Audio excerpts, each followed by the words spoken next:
Okay, I think we're recording.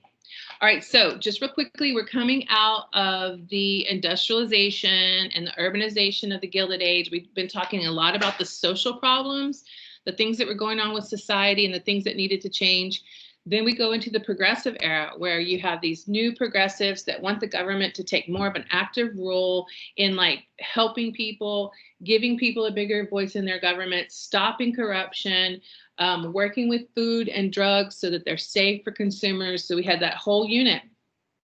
Now we're still in that same period as the Gilded Age, but now we're kind of dropping to the bottom of the timeline, and you'll understand that later.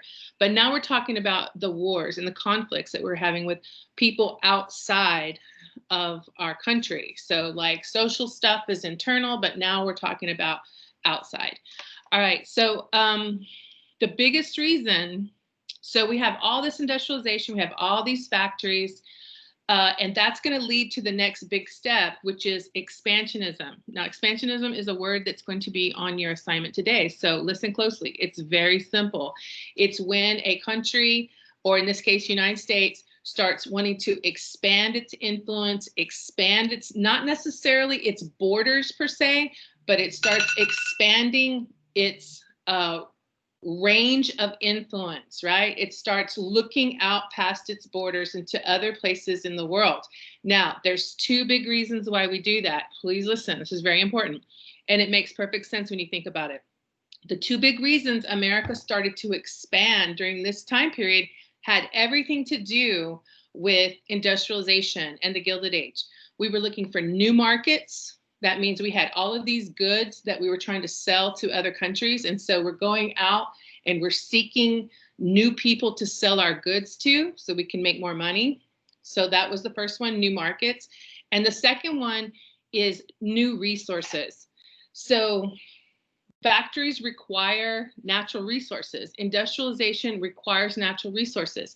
If you're going to have, if you are going to build things, then you need iron ore so that you can make steel. If you're going to build furniture, you need wood, which comes from lumber, which comes from trees.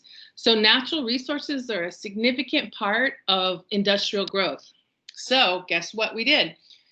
We went through and we hacked away at all of our natural resources. And so we start looking outside our country for more natural resources. Now, part of that, just as a reminder, is Teddy Roosevelt. Remember him, Spanish-American War, and then he was our president. Teddy Roosevelt could see that we were chopping down and sucking everything up in the natural world. And remember, he went on that camping trip with John Muir, and John Muir showed him the beauty, the natural beauty of Yellowstone and Utah, Four Corners, all of those beautiful areas. And that, even though Teddy Roosevelt was like a hunter and an outdoorsman, he realized very quickly that if he did not take steps to preserve that, then it would all be gone, that industrialization would chew up all of our natural resources. So that's another thing to remember about that time. So the reason America at this time is going to start expanding is because of new markets to sell things to people, new people to sell things to, and new or more natural resources. You have to know those solid, okay? Now, the first place that we're gonna go is the place that's closest to us, which is Cuba, all right?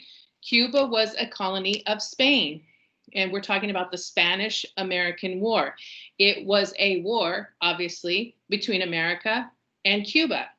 I'm sorry, America and Spain, but it was set in Cuba. All right.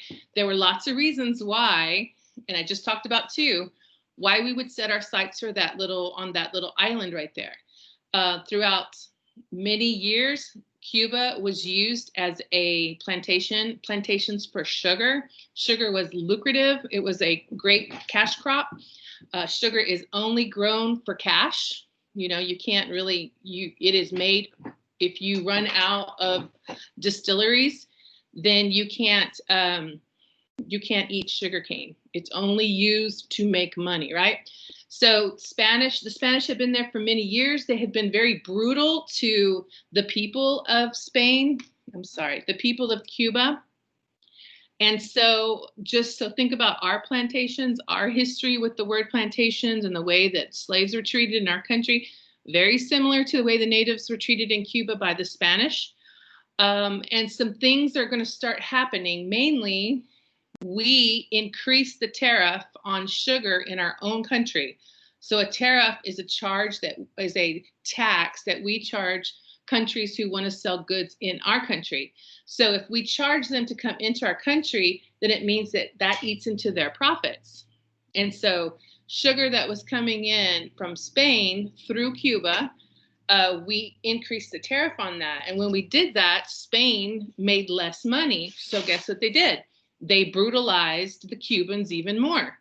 And so there was a humanitarian part of our desire to go into Cuba and fight Spain and get rid of them, get them out of Cuba.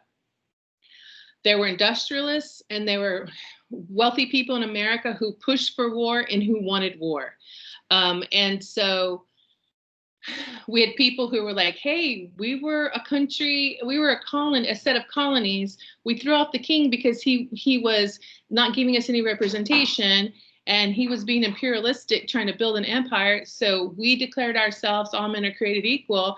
And now already at the turn of the century, we are looking to go colonize ourselves. So like we were basically, to put it very simply, like we were bullied by King George of England, and that is so wrong.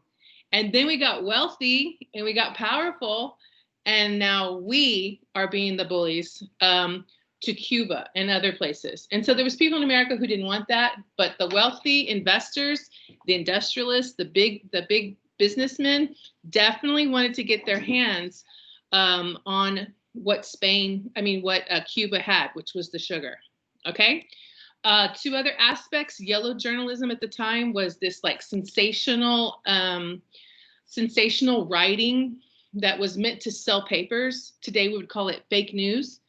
It was meant to sell papers, and so it didn't always have a lot of truth. And in those days, those companies were owned by big businessmen who saw an advantage to going into Spain. So they were writing articles and they were taking pictures and they were being sensational to try to get Americans to hate Spain and want to enter the war. So yellow journalism is a part of this, okay? Yellow journalism, just remember that. And another reason is going to be, there's going to be kind of a spark, that in every war there's a spark. In Havana, in the harbor of Havana, which is the capital of Cuba, we had sent a warship. Now, this is just a ship. It was not there to, and it was docked in Havana. It wasn't out in the ocean shooting at Cuba. It wasn't sending soldiers to try to take over, anything like that. It was just kind of peacefully docked in Havana to provide assistance to any Americans that may find themselves at odds with the Spanish who were there in Cuba, right? We had American businessmen that had interest there. And then suddenly that ship explodes in the middle of the night, and it is immediately blamed on Spain. All right. And so that's going to be the spark that that sends the war into action. Okay. And then the battle cry was, remember the Maine, to hell with Spain. And that became like the battle cry of the whole war. We very quickly take over and we push Spain out. We also fought them in the Philippines because they were other holdings that Spain had. So because of the Spanish War, because we won the Spanish War, it's kind of like if you're fighting someone because you want, like they have a bag of candy and you're fighting them because you want the Reese's Pieces out of the bag. Well, guess what? If you beat them up and you take their candy, you get all the candy. You get the Reese's Pieces and the Hershey's and the Skittles and everything else. So because we beat Spain, we got these 4 territories, and we're going to talk a lot more about them, but I want to start introducing you to it. So when we talk about expansionism, it's a high five. Okay, just ignore the thumb for right now. Cuba, Philippines, Guam, and Puerto Rico. Did everybody see that? This is Hawaii, but we'll talk about it later. These four territories were all gained because of the Spanish-American War. I'm looking at my timer. All right. These were all gained. These 4 only were gained because of the Spanish-American War. Cuba, the Philippines, Puerto Rico, and Guam. Everybody see those 4? And then we're going to annex Hawaii. It's a different story. But 5 big territorial acquisitions are going to take place during this time. Everybody hear me? Okay? All right. And so that's expansionism, and that is the reason why we have this growth and why we have this expansionist mentality. So that's a good review of Spanish-American War. I'm going to stop this. Wow. Thank you. Okay.